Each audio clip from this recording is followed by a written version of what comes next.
Usai tanda tangan nota kesepahaman damai bulan Juni lalu, konflik antara Amerika Serikat dan Iran kembali memanas.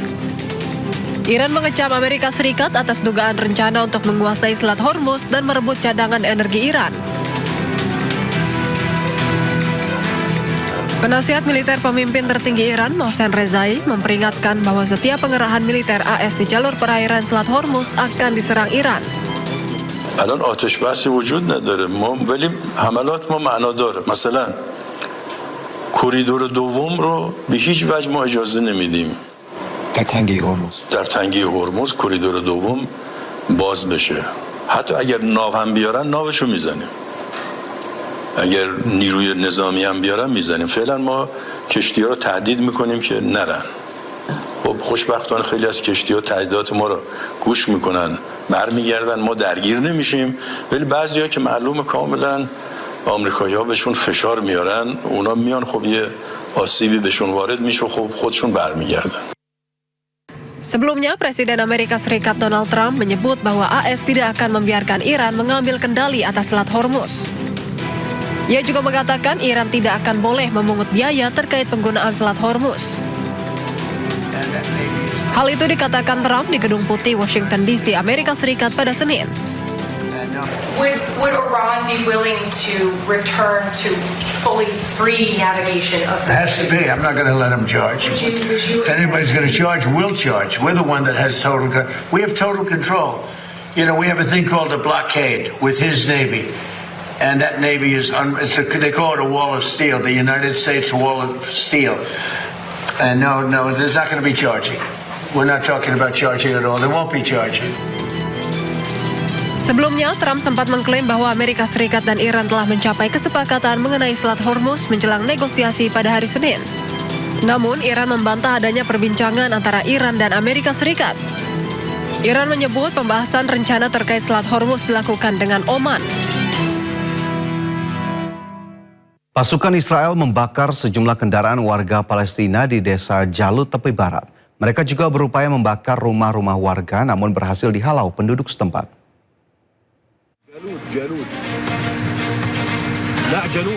Pasukan Israel dilaporkan membakar kendaraan warga Palestina di tepi barat pada Selasa. Sedikitnya 3 kendaraan dibakar dalam serangan pasukan Israel di desa Jalut Selatan kota Nablus yang diduduki. Media Iran melaporkan pasukan Israel juga berupaya membakar rumah-rumah warga namun berhasil dihalau oleh penduduk setempat. Belum ada informasi resmi terkait adanya korban jiwa maupun luka-luka. Hingga kini pihak berwenang Israel belum memberikan pernyataan resmi terkait insiden tersebut. Ratusan anak mengikuti lomba maraton anak yatim Palestina. Kegiatan ini diharapkan dapat memberikan dukungan psikologis dan emosional bagi anak-anak yatim piatu di Gaza.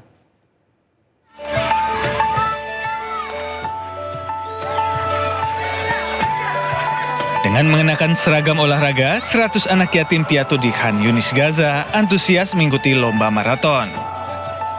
Memulai start dari lingkungan Al-Amal di utara Khan Yunis, dengan semangat mereka berlari menuju Rumah Sakit Bulan Sabit Merah Palestina.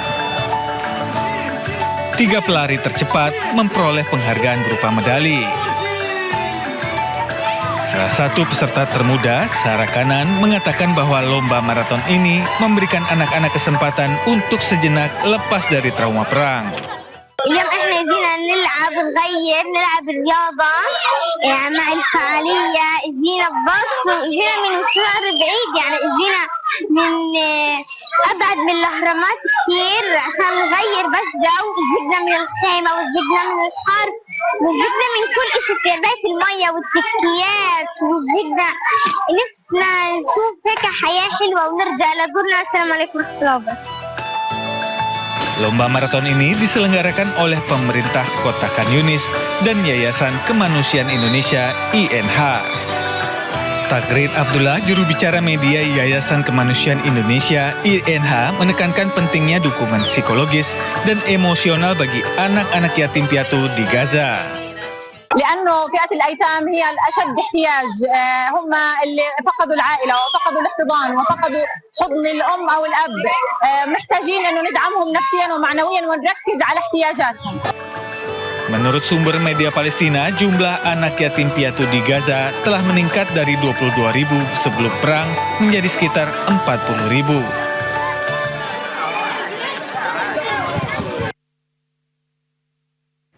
Jutaan umat muslim Syiah berbondong-bondong ke kota Karbala di Irak untuk mengikuti ziarah Arba'in memperingati wafatnya Hussein bin Ali, cucu Nabi Muhammad dan Imam Syiah ketiga.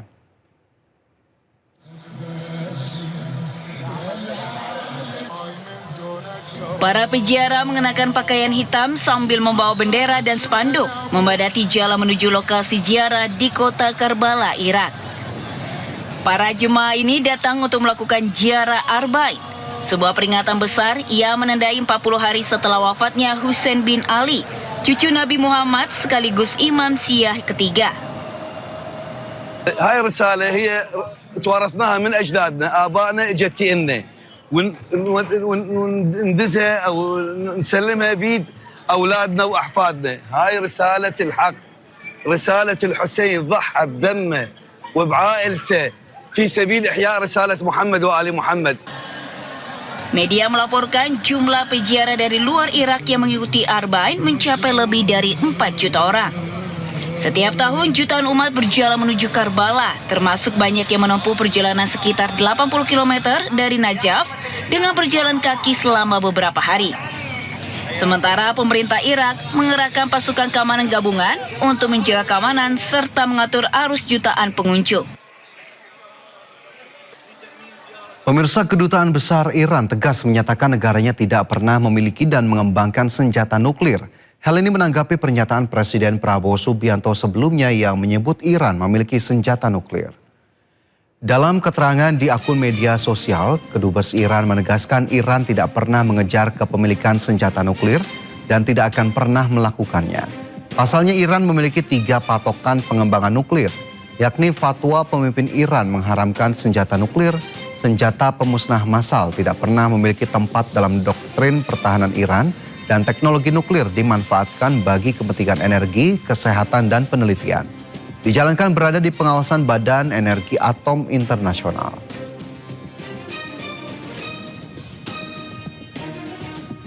Presiden Prabowo Subianto mengaku diminta Presiden Korea Selatan Lee Jae-myung untuk membantu membuka dialog dengan Korea Utara. Presiden menyebut permintaan itu disampaikan saat dirinya melakukan kunjungan kenegaraan ke Seoul pada April lalu. Ia pun menyatakan kesediaannya mengunjungi Pyongyang apabila diminta secara resmi untuk menjalankan peran tersebut. Prabowo menyebut kesiapannya memediasi merupakan bagian dari prinsip politik luar negeri Indonesia yang berupaya menjaga hubungan baik dengan semua negara termasuk Amerika Serikat dan China. Di Korea Selatan, Presiden Korea Selatan, Presiden Republic of Korea, ya kan, minta kepada saya, bisa nggak saya berkunjung ke Korea Utara untuk membuka semacam dialog. Saya bilang, saya dengan hormat, dengan rela, kalau Yang Mulia minta saya untuk ke Korea Utara, saya akan berangkat. Demikian saudara-saudara, ya. Indonesia dianggap tidak punya kepentingan mau mencampur dalam urusan dalam negeri negara manapun. Itu yang kita pegang teguh. Heboh video di media sosial seorang oknum polisi meminta uang ke pengendara motor di kawasan Antasari, Jakarta Selatan. Kami hadirkan informasinya sesaat lagi.